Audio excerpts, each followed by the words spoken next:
One of the most rewarding aspects of having a YouTube channel is the interaction with viewers from all over the world. Meet William Comben. William was a young sergeant in the 26th Heavy Battery attached to the British 1st Infantry Division, 1st Corps, British Expeditionary Force in France in 1914. The division was under the command of Douglas Haig. William saw action early on. He was there in August when the BEF conducted a magnificent fighting withdrawal at Mons. In September, his division fought at the Battle of the Marne, a miracle that saved France from defeat. As the Germans retreated from the Marne, William's division fell upon them at the Battle of the Aisne. Finally, the front became stagnant, and both sides built trenches that reached the English Channel. And then came Ypres. In October, northeast of the salient, William was at the Battle of Langemarck. Then in November, his unit fought again at Gelluveld, and after that, at the Battle of Neuenboschen. And all of this was just in 1914. The next year, his unit formed part of the Allied Expeditionary Force sent to end the fighting with the Turks at Gallipoli. When he arrived at the beach there, the water was red. After the disaster at Gallipoli, William and his unit returned to northern France in time for the Somme offensive. One day, while at his post, his section received a hit from German counter-battery fire, and William was severely wounded. Most of us have the fortune of never knowing what war really is, and we fight all our battles on a tabletop with cardboard pieces. Many young men like William, however, were not so lucky, and they sacrificed so much, so early in their lives. Sergeant William Comben survived the war, and it was his grandson, John Comben, who sent me his grandfather's photograph, which was taken shortly after the war. John and his brother Paul are avid war gamers, and I want to thank both of them for allowing me to share William's story with you. And now, on to the game. Maestro Pancaldi.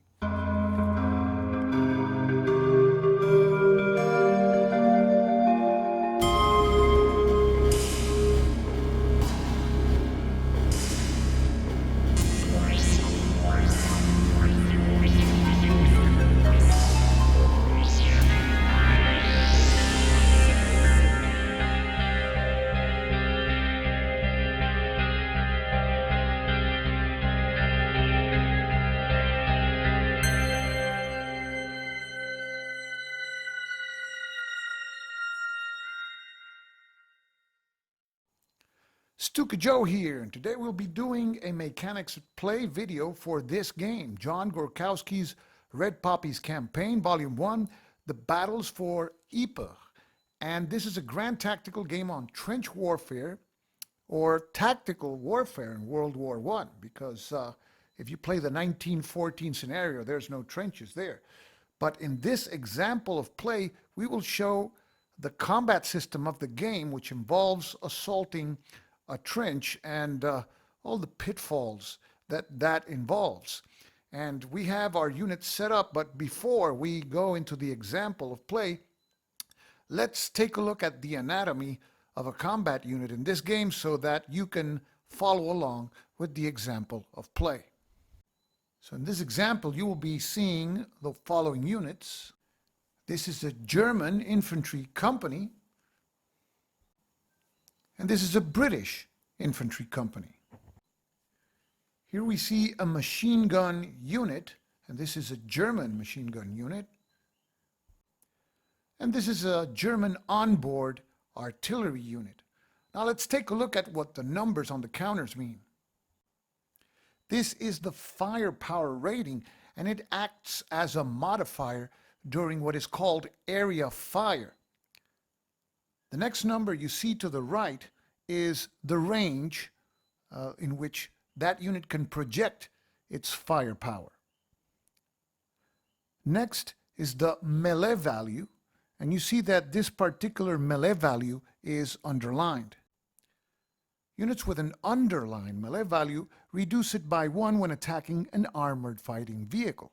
If the melee value would be encased in a box, it would be increased by 1 in such a situation.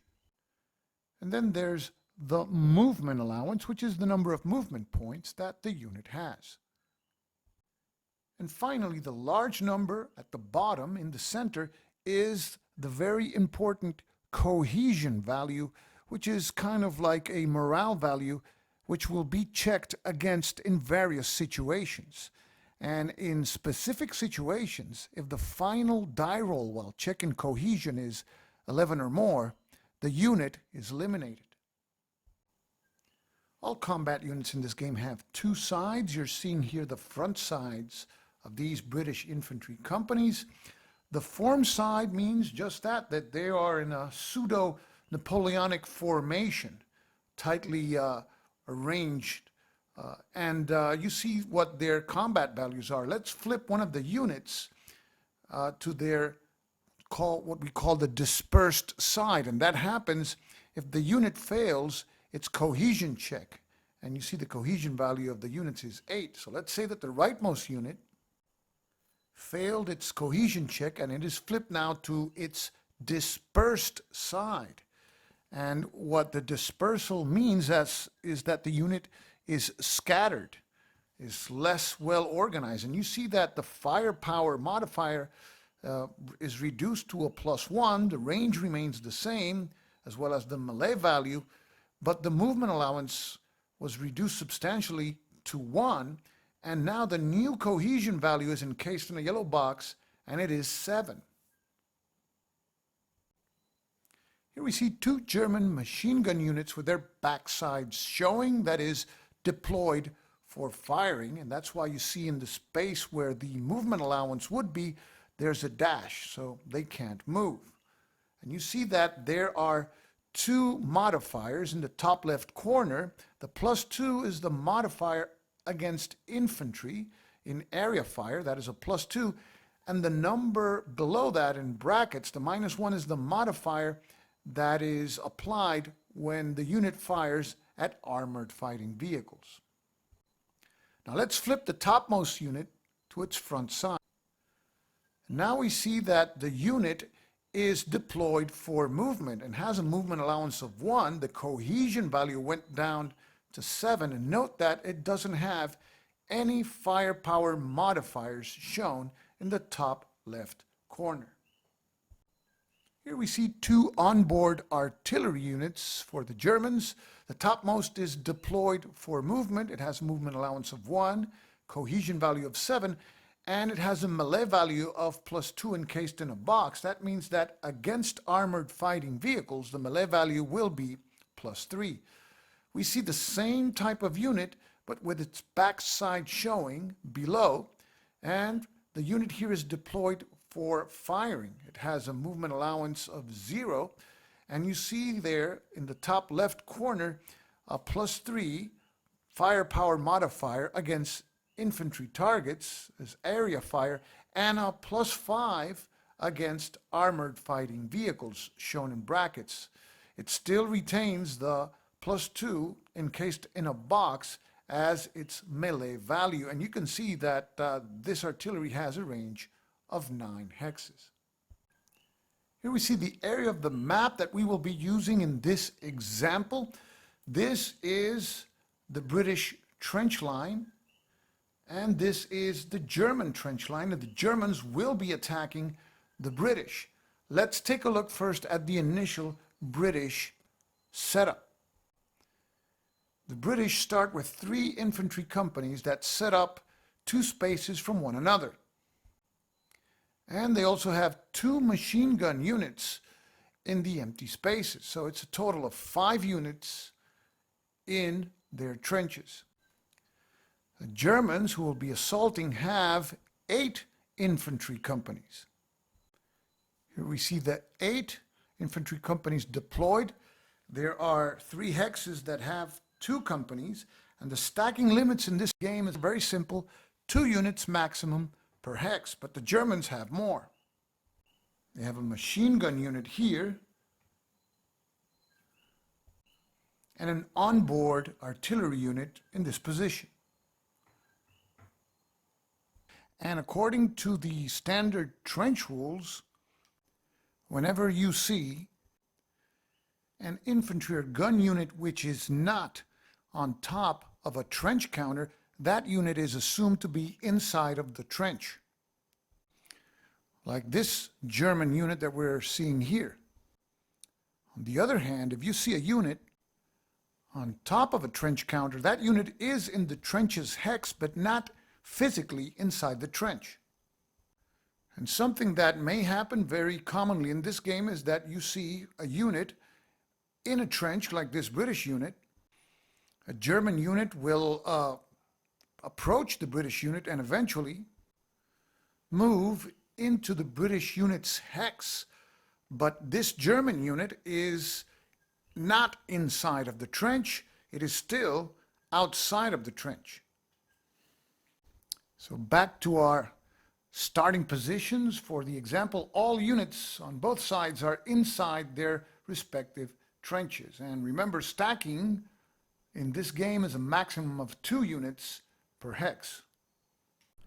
The modifiers that apply to die rolls when conducting cohesion checks are well laid out in the game's player aid card. We will summarize those with text on screen. And the game starts first with a pulverizing preliminary bombardment. The game includes rules for off-map artillery, and within those rules, every time you start a scenario, you have to conduct a preliminary bombardment. And this happens right after you set up the units, but before you start with turn 1. The scenario will tell you what type of preliminary bombardment you have to conduct. It can be pulverizing or paralyzing, and it also can specify the target hexes. In this example, the Germans are attacking, so they start off the game with a pulverizing preliminary bombardment on the British positions. And in any pulverizing preliminary bombardment, we have to check to see if on the affected area, which is the British area, there's any units which are not in a village hex or not in a trench or blockhouse hex, because those units would be eliminated. That's not the case. So all other units in the affected area are dispersed. And we look at the British units. The machine gun units are already dispersed. They're on their back sides showing. So we flip the infantry units to their back sides. And all British units are now dispersed. Now, because this is a pulverizing preliminary bombardment, we have to roll a die for each dispersed unit. On a 6, the unit will be eliminated. And no 6s were rolled, so the units are still in place, dispersed, but still alive.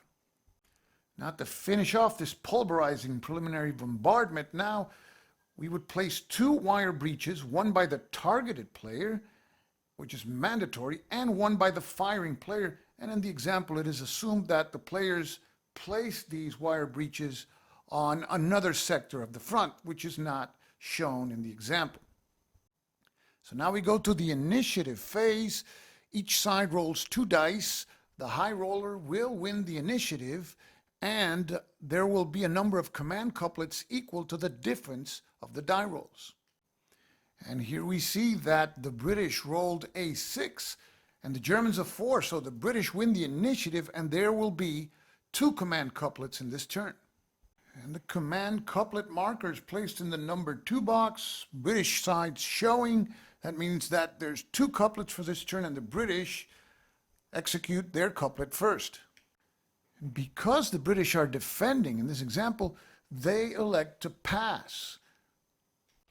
So we flip the command couplet marker to the German side, and now the Germans execute a couplet. And during a player's couplet, he can issue a single command to activate his units. And there's 5 ways of doing that. Let's take this example to explain the activation procedure. The player can activate one ready unit. A ready unit is one that doesn't have a spent marker on it. So let's say that in this case the Germans want to activate a ready unit, and they activate this dispersed ready unit. The player could activate a stack of 2 ready units, like this stack here, or this other stack here. The player could activate a ready off-map artillery group. The player, if infiltration tactics apply in the scenario, could activate what is called a blob, which is a group of up to 4 dispersed ready units of any type which are adjacent to at least one other unit in the blob. But in this example, we're going to assume that there's no infiltration tactics. The other thing the player can do is activate what is called a mass.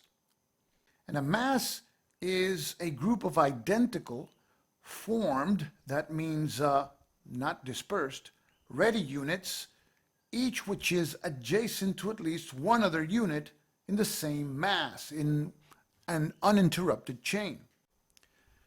In this example here, we see these units which are formed, which are adjacent to each other, but then we have here a dispersed unit that breaks the chain. So the Germans could activate this mass of 4 formed units. So now that we know what a mass is, the Germans announce that they will activate a mass of 8 units, the 8 formed infantry units, which are in these hexes. And note that the artillery and machine gun units do not belong to the same type, so they cannot be activated. And the maximum number of units that can be activated is 12 units occupying 6 hexes, and here we have 5 hexes occupied by 8 German infantry units which are formed. So those units will be activated as a mass. And we start with the unit that is beneath the machine gun unit here. It spends 1 movement point to enter W10, and it pauses to give the British player a chance to decide whether he will fire with any of his units. And the British do decide to fire with the machine gun unit. Let's take a look at the applicable modifiers for this combat situation. We start with a +2 for the machine gun's firepower, +1 because the target is formed, +1 for area fire against a moving target, and -1 for craters. In the hex receiving the fire, you can see the craters there. Let's put the unit back. So it's a net dice roll modifier of +3. So we have to roll 2 dice and make a cohesion check. For the German unit that has a cohesion value of 8, the roll is a 5 +3, 8, which does not exceed the cohesion value of the German unit. So there is no effect. And note that because the die roll was not doubles, the machine gun is not spent. All other British units decline to fire, and now the German infantry company moves again, spending 1 movement point to enter hex V9. And note that's a hex. That is a British trench hex. The British are inside the trench, so we place a marker, a trench marker on top of the British unit and the German unit on top to signify that the Germans are not physically inside the trench. So now upon the German unit's entry, the British unit in the hex will fire against it. And let's take a look at the modifiers. +1 for the British unit's firepower, +1 because the target is formed, +1 because this is area fire against a moving target, +1 because the shooter and target are in the same hex, and -1 for craters. Yes, there's craters in the trench hex for a total of +3. So we again roll 2d6 to conduct a cohesion check, and the Germans need a total of 8 or less to pass. But the roll this time is a 7 plus 3, 10, which exceeds the cohesion value, and the Germans are dispersed. And we flip the German unit to its dispersed side, and because it became dispersed, it is also now spent. Now this game includes these very nice spent markers, which you are supposed to use when a unit is spent, and you place them on top of the unit. The only thing is that you can't see what unit is underneath using these spent markers. So for the purpose of this video, I will be using this plastic semi-transparent marker instead, so when you see it on top of a unit, the unit underneath is spent. So the German infantry company is dispersed and now spent, and we place a spent marker on the unit. And that unit has finished its activation, and now we activate another German unit of the same mass. Now the Germans activate the top unit in this hex, which is hex X10. It moves 1 hex northwest into W10, and the British machine gun unit here in V10, which fired before, fires again, performing reaction fire. So now let's take a look at the modifiers that apply. We have a +2 for the machine gun's firepower, +1 because the target unit is formed, +1 because this is area fired against a moving target, and -1 for the craters, for a net dice roll modifier of +3. The roll is a 3 modified to a 6, and that is less than 8, so the German unit passes the cohesion check. And the lucky German unit now moves onto hex V9 and joins the dispersed and spent German company there. Now note that by making this move, the German player could pause to rally the dispersed German company there, but it decides not to do so because the German formed unit is more vulnerable to fire. So now the British machine gun in V10 reaction fires again. And remember that as long as reacting machine guns do not roll doubles, they can continue to perform reaction fire. But this time the reaction fire will have an effect not only on the 2 German units that are there, but also the British unit that is in the same hex. So let's take a look at the modifiers, and let's resolve first for the moving German unit. And again, the applicable modifiers: +2 for the machine gun's firepower, +1 because the target unit is formed, +1 for area fire at the moving target, and -1 for craters. So it's a net +3. And we roll 2d6. The roll is an 8 modified to an 11. The dreaded 11 or more in this game in a fire situation means that the target unit is eliminated. And now we resolve the attack against the dispersed and spent German company. The modifiers here are different: +2 for the firing machine gun's firepower factor. But the area fire against the moving unit does not apply because the unit is not moving. And the modifier, the +1 for being formed, doesn't apply either. There is a -1 because the unit is in a cratered hex. So therefore, the total modifier is +1. The roll is an 8 modified to a 9. That is higher than the cohesion value of 7. So there's no additional effect. The unit is already dispersed and spent. If the roll would have been a 10 modified to an 11, it would have been eliminated. So now we resolve the fire attack against the British unit. The British unit is in a trench, so the modifiers are +2 for the firepower of the machine gun unit, and -3 for being in a trench for a net modifier of -1. And the British Infantry Company also rolls an 8 modified to a 7. And as you can see, 7 is its cohesion value, so the modified die roll is not higher, so there's no effect. And that concludes that reaction fire. And now the remaining unit in X10 moves forward. It moves into W10, and now the British machine gun in V10 reaction fires once again.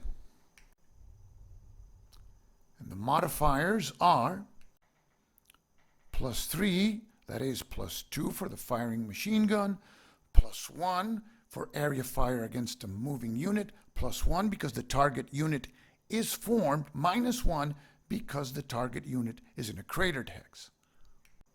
So we roll 2d6. The roll is a 9, modified to a 12, and the German unit is eliminated. And as we can see, both German companies that started off from hex X10 are eliminated, and the British machine gun at V10, which has been very busy, can still reaction fire because in these cohesion checks, none of the units have rolled doubles. So now the Germans, desperate to make some headway, activate the units in hex X11. The Germans decide to activate them one at a time, so the top unit moves into W11, and the British Machine Gun Company in V10 conducts reaction fire once again. And here we see the familiar +3 die roll modifier and the breakdown. We roll 2d6. The roll is a 12 modified to a 15. The Germans are eliminated. And because in this cohesion check doubles were rolled, the British machine gun is finally spent. And we place a spent marker on top of the unit. The Germans still have 4 units that they can activate. So next is the infantry company in X11. And the machine gun in V10 is spent, so it can't fire. But the British dispersed company in V11 does so. And the modifiers is +1 for the British unit's firepower, +1 because the target is a formed unit, and +1 for area fire against a moving target. And then there's a -1 because of the craters in the hex, for a total of +2. And the roll is a 7 + 2 is 9. And that is higher than the cohesion value of 8, so the German company is dispersed and also spent. And the British dispersed company that conducted reaction fire is also now spent. Now the Germans activate both of their units in hex X12 to move. And they will move, however, one at a time. The topmost unit will move 2 hexes inside the German trench line, and then spends its third and last movement point to move into W10. None of the British units fire, and now the second German unit in hex X12 moves 2 hexes inside the German trench and then moves onto W10. Now the British machine gun unit, which is located here in V12, conducts reaction fire against the German units in W10. So the modifiers for this reaction fire are +2 for the firing machine gun unit's firepower, +1 for the formed target, +1 because the target is moving, -1 because of the cratered hex, and -1 because of the second hex of range of the machine gun unit for a net modifier of +2. This ranged modifier, the way it works, is that there's a -1 if the range is at 2 hexes, a -2 that kicks in if it is at 4 hexes, and a -3 if the range is 6 hexes. Here the range is 3 hexes, so the -2 doesn't kick in, only the -1. So the total modifier is +2. The roll is a 6 modified to 8. That is exactly the cohesion value of that German unit, so there is no effect. And now we have to roll for the German unit in the bottom of the stack. The modifiers are the same as we saw before, but without the +1 for being a moving target. So it is a net +1. The roll is a 7 +1, 8. Also, no effect. Now, both companies, because they moved, are now spent. And we place a spent marker on top of the stack. There is one more German unit that could be activated, the one in hex X13 beneath the artillery unit, but the Germans have seen enough bloodshed for now. So this ends the German couplet. So the couplet marker is moved to the number 1 box. There's 1 couplet left, and the British start with their half of the couplet.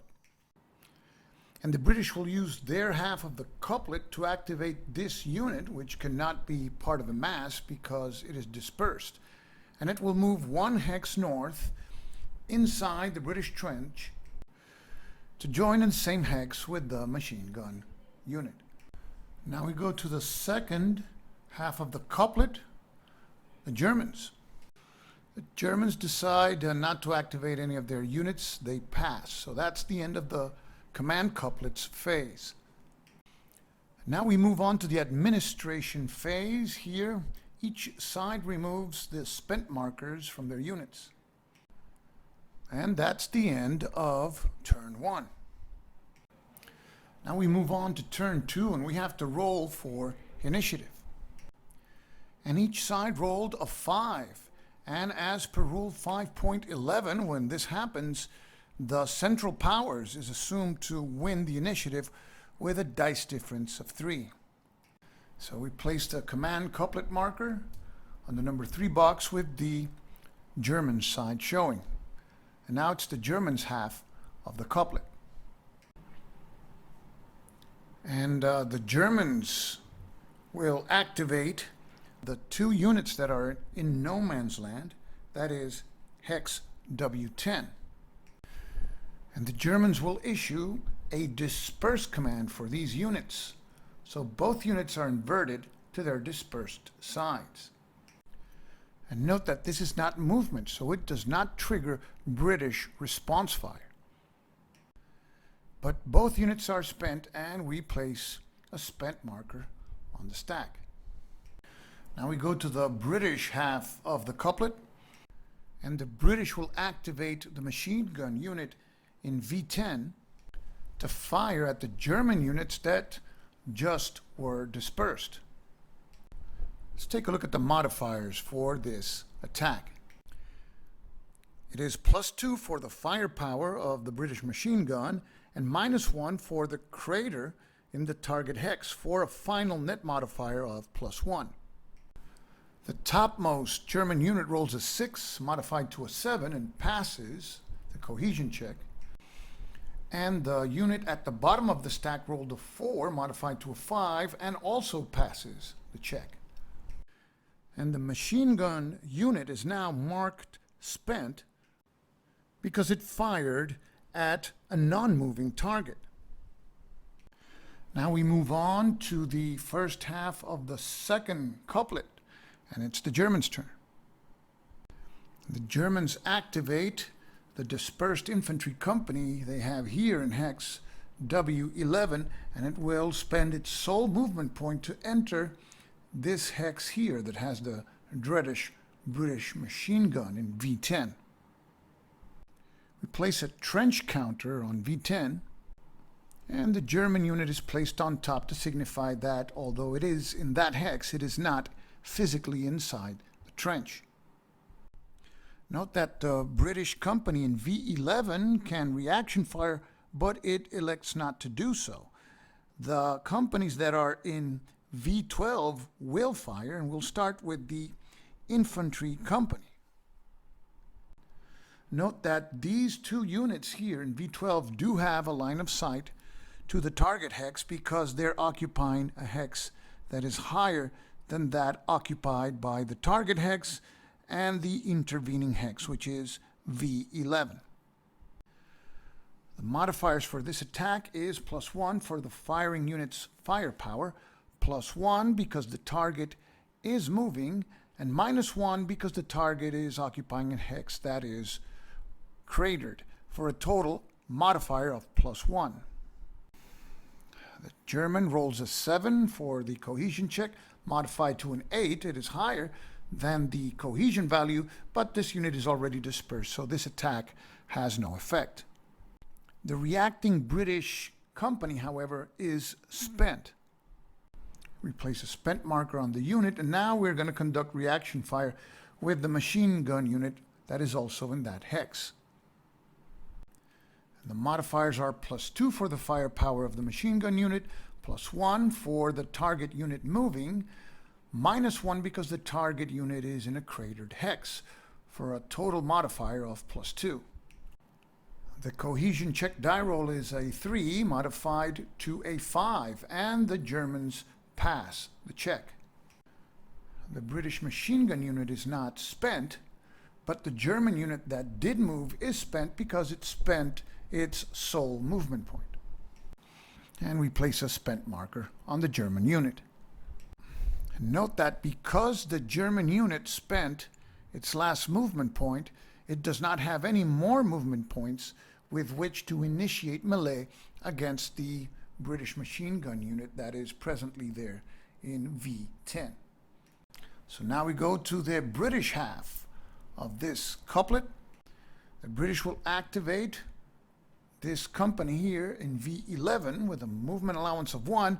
It will move 1 hex to the north within the trench to join the machine gun unit and the German unit there. And we place the British unit on top of the spent British machine gun unit. We place the trench marker on top of both, and then we place the dispersed and spent German unit. This movement does trigger reaction fire, and the German machine gun in X09 fires away. The modifiers are +2 for the firepower of the German machine gun, +1 because the target is moving, but -3 because the target is moving inside a trench, for a total modifier of 0. The British cohesion check roll is 7, and that's the final result too, which is equal to the cohesion value of the British unit, so the attack has no effect. And that's the end of this command couplet. In the rulebook's example of play, the remaining command couplet is not played out, and that I assume it is because other units from both sides in other places in the front were activated.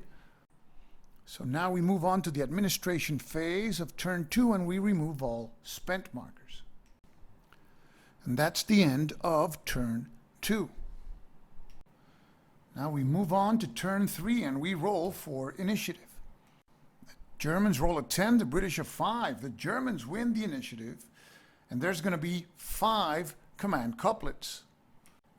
And we place the turn marker with the German side showing. So it's the Germans' turn, and they will activate the infantry company here in hex V10. It has 1 movement point, and it will pay that movement point to enter the trench in that hex, and the cost of entering the trench also includes the cost to engage in melee, and it will melee against the infantry company and machine gun unit that the British have in that hex. Now, the British machine gun unit and dispersed company, they want to reaction fire, but they must await the outcome of the melee before they do that. So now we resolve the melee. Let's spread out the units so that we can resolve combat. In melee combat, each unit can attack only one enemy unit. The Germans will attack the British machine gun unit. The machine gun unit will attack the sole German unit, as well as the infantry company will also attack the German unit. So the melee value for the Allies is +5, and for the Germans, +3.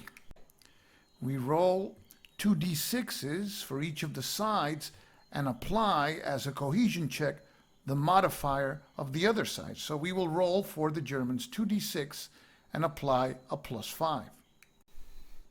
The roll is a 10 modified to a 15, and that destroys the German unit because it is equal or higher than 11. The British machine gun rolls a 4 modified to a 7, which is lower than its cohesion value, so it suffers no adverse effect. So that melee ends with the elimination of the German attackers. And because both British units participated in melee, they are spent, and we place a marker on top of them. Now we go to the British half of the first couplet. And in light of the situation where the Germans have to attack and the British are relatively safe in their trenches, the British will pass. Now we go to the second couplet, and it will be the Germans' turn. Germans use their sole command to activate both dispersed units they have in no man's land, that is hex W10. And they will move separately. The top unit first moves into hex V10. And having run out of movement points, it is marked spent. The British do not fire in reaction, and the second German unit also moves into hex V10 and is also spent. Now both German units are dispersed, spent, and in the trench hex, but not inside the trench. Now we go to the British couplet. The British use their command to have their unit, which is entrenched in hex V9, fire at the German unit in that same hex, but outside of the trench. Let's spread the units to resolve the combat. Here we see the units spread out. Remember, the British unit is inside the trench. The German unit, although in the same hex, is outside of the trench, and the British announce that the unit will fire against the German unit in the same hex. And the German immediately declares that it will reaction fire against the firing British unit. And this type of fire by both sides is considered simultaneous. In addition, the German machine gun in hex X9 can also perform reaction fire against the British unit which is firing. The downside is, however, that that area fire can also adversely affect the Germans in the same hex. And remember, if the German machine gun unit fires, the Germans do not get the benefit of the trench. Only the British do. So the German machine gun will not perform reaction fire. So let's resolve the combat situation in this hex V9. As stated before, it is simultaneous, but we will resolve first the British fire. The applicable modifiers are +1 for the firing unit's firepower, +1 because both firer and target are in the same hex, and -1 because the Germans are in a cratered hex for a net modifier of +1. And the Germans roll a 10 modified to an 11, the dreaded 11. The German unit is eliminated. Now we still have to resolve the German attack because Fire in this circumstances is considered simultaneous. So we take into consideration the eliminated unit's firepower of +1, a +1 because both fire and target are in the same hex, and -3 because the British unit is inside a trench for a net modifier of -1. The roll is a 9 modified to an 8, which is higher than the target unit's cohesion value, so this British unit is already dispersed and this attack has no further effect. And after the resolution of that combat situation, in the example of play in the rulebook, the German player concedes defeat and demands a rematch. But in real life, you know that the commander that ordered this magnificent attack is court-martialed and is probably facing a firing squad right now. Something that cannot be shown in YouTube. Now, seriously, this is the end of this extended example of play. This is not a complex game. However, assaulting a trench bristling with machine guns is not a simple proposition, as you saw the Germans just experience. This is the kind of game where many things happen within a hex and with the expenditure of just one movement point. So, I hope that this video has given you an idea of the mechanics at play with this game and what the game has to offer. This is Stuka Joe signing off for now. Thanks for watching.